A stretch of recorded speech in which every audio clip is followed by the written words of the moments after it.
Hello everyone! Ngayon po ay magluluto ako ng isang recipe ng Bicol region. Ito po ay ang kusidong isda. O ito ay tinatawag naman na sinabawang isda. Yan po mga malunggay na yan ang ilalagay ko sa aking kusido.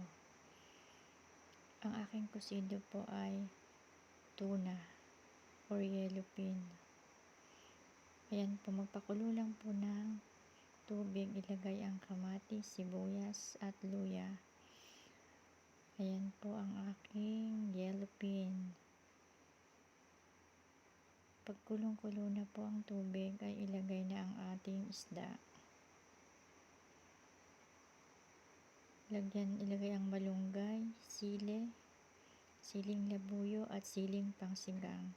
Lagyan din po ng asim na kalamansi. Ayan na po ang aking kusido. Kain na po tayo. Thank you for watching my videos. God bless po.